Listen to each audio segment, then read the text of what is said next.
So far, we have had an amazing award show tonight, with many people deserving all of the awards that they have gotten. Much props to them.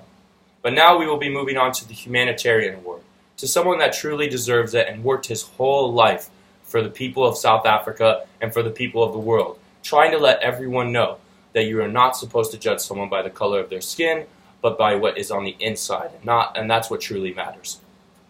Nelson Mandela was born in 1918 and lived until December 5th, 2013.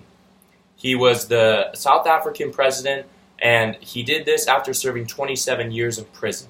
But we're going to go all the way back to the beginning.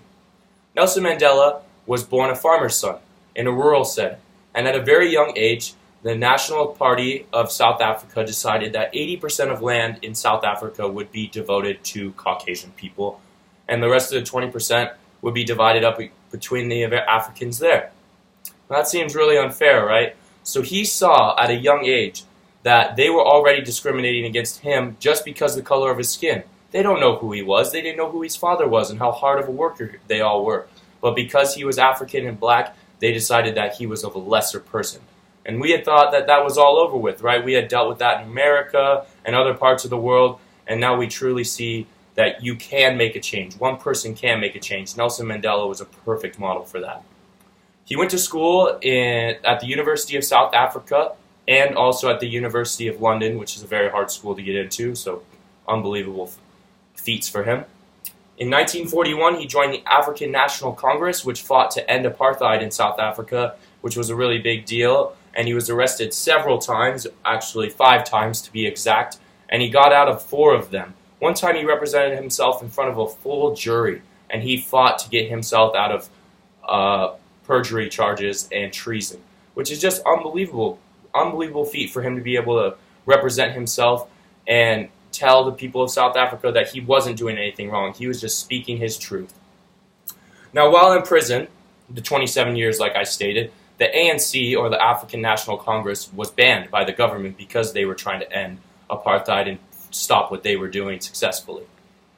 And after all those years in prison, he learned that Africans were going to be treated differently just because they were black.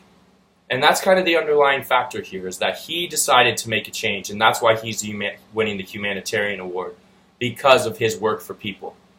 In February 11th, 1990, he was released from prison.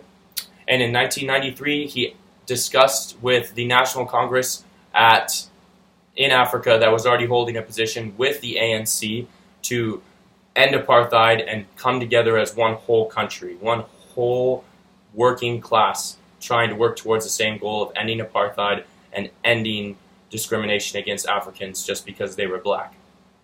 In 1993, he also received the Nobel Peace Prize, which is an unbelievable feat.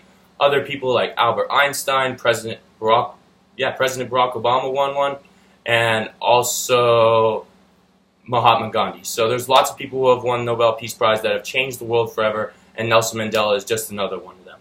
In 1994, he was elected president, and the person who was his vice president was the president clerk who got him out of prison. So it was already in the works. Everyone wanted Nelson Mandela to become president, and it finally happened, and he used his power to affect the country in better ways. He fought against AIDS when South Africa was one of the leading countries in the world. He also got running water to the third world countries inside Africa, and he also fought to create more schools and hospitals when other people thought that wasn't a necessity, but he knew that was a necessity because the people are what matters the most. That is why Nelson Mandela deserves the Humanitarian Award, and because he treated everyone fairly. And if I knew what it was like to know Nelson Mandela personally, I feel like he would have been a very soft-spoken man, but a very intelligent man, and a man who knew what he was talking about, because from a young age, he had been discriminated against. From a young age in college, he was trying to be thrown in jail, and he was on the run and against the government because what they were doing was wrong and what he wanted to do was right. So, just another round of applause for Nelson Mandela. What an amazing man, and he deserves this Humanitarian Award more than anyone else in the world. Rest in peace. Thank you. Have a good rest of your night.